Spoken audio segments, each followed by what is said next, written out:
Folks have been asking me for a while now about my opinion on Masters of the Universe Revelations as a series. Well, now that part 2 is out and the story arc is more or less complete at the moment, now is the time for me to say my piece. Hey, kid. Yeah, you.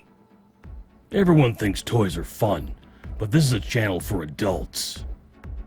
Yeah, I said it. If you're under the age of 18, go get your parents before you come in here. If you're under the age of 13, scram! Let's get on with the show.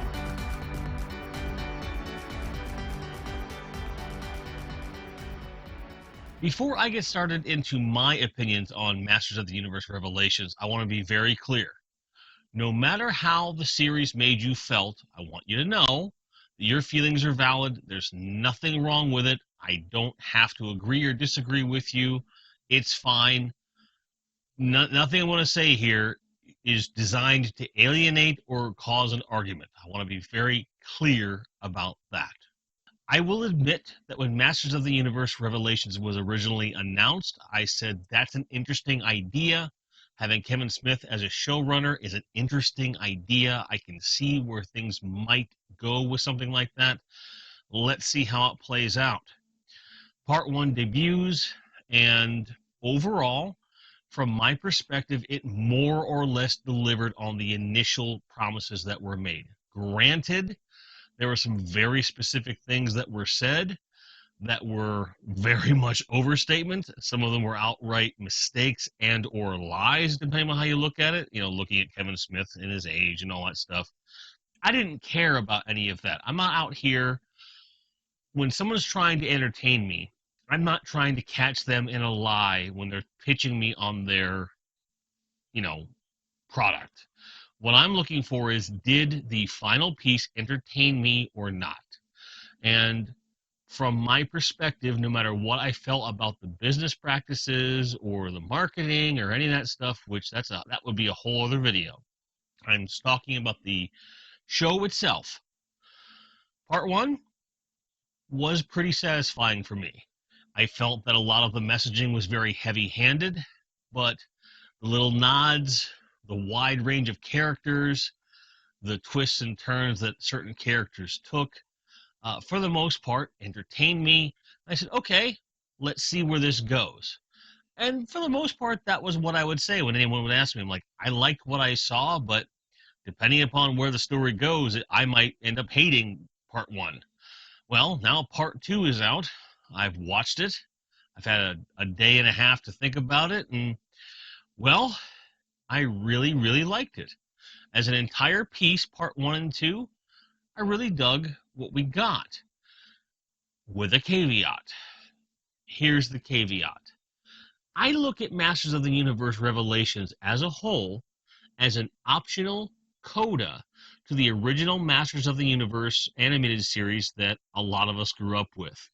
In other words, I like to think that this is one option of where the story could go after the original series had ended. I don't view it as in stone, concrete canon that we have to abide by, or that I expect the Origins toy line to abide by, or anything like that. It's an animated story. It tells a compelling story from beginning, middle to end. Even if you don't like where the characters went, there are some good jokes. I had a few tears. So a lot of the action was good. It was a well-told story, even if it wasn't my He-Man and the Masters of the Universe. It wasn't so far off that I felt like this was a completely new thing, nor was it so close that I felt like it was banking too much on nostalgia, and that's part of why I like it. It's neither one thing or the other. It fits right in the middle, and none of it feels like it's being shoved down your throat in the way that, like, okay, this is the new direction for the entire toy line brand and everything else. I'm glad for that.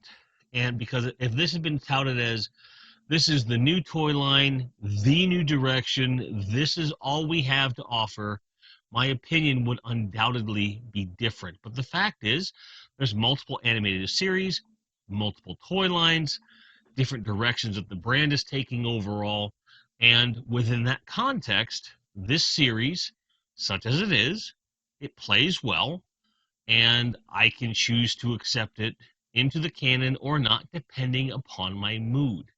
What I choose to do is accept it as a self contained story, which is a very high budget fan fiction that can link up with the original series or not. It's perfectly okay. And that's where my head's at. I enjoyed it for what it was. I look at it, what the product was supposed to be, what it was pitched as versus what we got. And I said, at the end of the day, it works well enough. But on the same token, if it never existed, I would be fine. Okay. This is not a situation where I feel like this was a hole that needed filled. I don't feel like it had to exist. But as it does exist, I was entertained. I enjoyed it. It's a nice option. Most of the time, I'm going to reach out for my He-Man and the Masters of the Universe DVD set before I reach out for this. But in a pinch, for something that's a lot shorter, maybe something with a bit more, frankly, a bit more depth to some characters, seeing Evelyn and Skeletor interact the way they did the second part of that series really fleshed out some things that I felt would really work for those characters, and I liked the direction certain things took. There were certain character turns that I went, okay. So, like, there was a lot of things that I don't want to spoil anything. I refuse to. And if you're going to spoil anything in the comments, you're going to get deleted and banned. So, don't do that. Um, there were certain character turns where I said, I accept that you're going to make that decision for that character, but I need you to explain how that is possible within the world and the lore at large. That was my only big gripe. It's like, okay, I can see why you're taking this character in this direction. I see why you're doing the storytelling in this way, but you got to tell me how it fits. You got to tell me how it works. Pull the curtain back. Tell me how they can make this decision and have it have that effect and work. It's a little shaky at times in terms of that sort of a thing. In terms of the narrative, like, okay, whatever. But as a fan, I'm going, well, I want to know how you did it. Like, how does this work? But that's me. And I think that by the end of the series, it did very well. I enjoyed it. And I certainly like the entire Revelations Part 1 and 2 better than I did just Part 1 by itself and more than I would just Part 2 by itself. I think it is a cohesive piece together that has far more merits than faults. But I can also understand why someone who's a big fan of the original series, like I am, might not like it, might want to just poo-poo it, and I get that.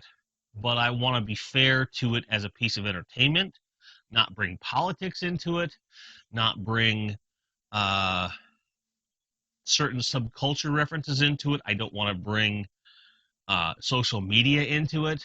I'm looking at it as a piece of entertainment.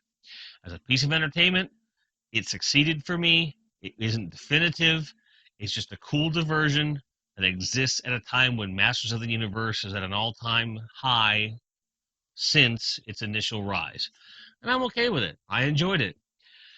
And based upon how Series 2 went, based upon some story threads that are there, they might be making more stuff. I don't know.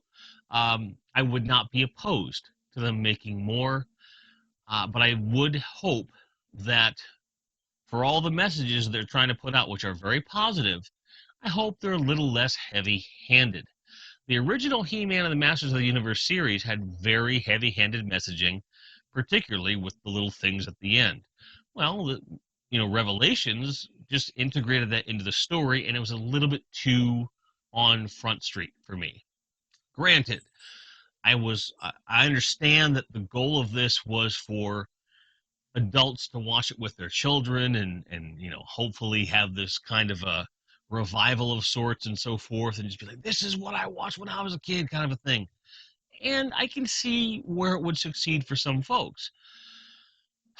But the message, although a positive one that I agree with for the most part, was just to heavy-handed, hit me over the head just over and over and over again. Like, look, I get it.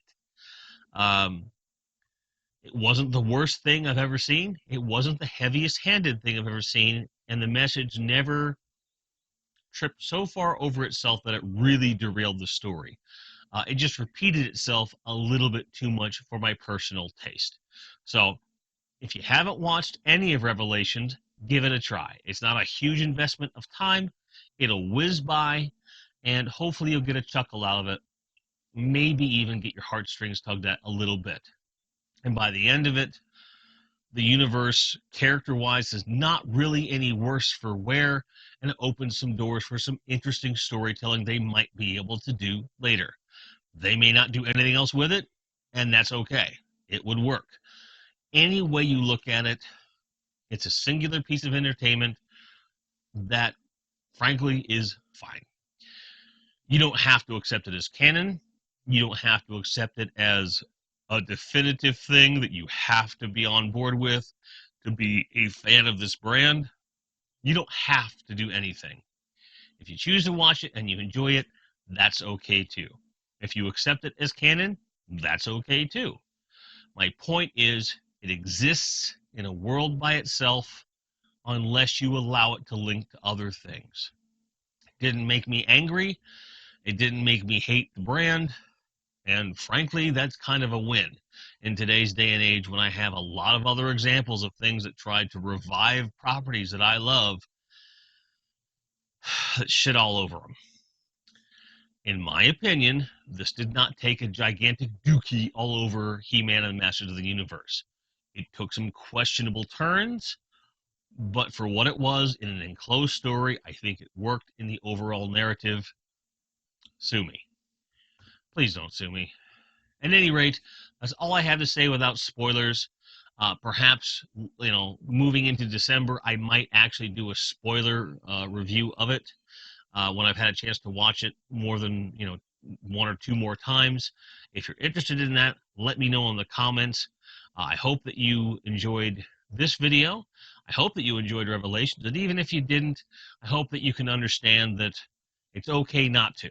It's totally okay not to. No fanboys should be coming along saying, you should like it because it's it. And if they are, send them my way. I'll give them a smack in the mouth. Okay? We're all MOTU fans. We can coexist. Everything's fine. And that includes folks that collect classics, which I don't. And that's okay too. My point is, we can all be fans. We can all coexist and have fun. So, in the meantime, may all your card backs be straight, may all your grinds be merry, and may you be able to find anything you're looking for at any given time at a price you feel is reasonable. If you're an American, or you're in America and you celebrate, happy Thanksgiving, and we'll be seeing you very, very soon. Take care, guys. Cheers.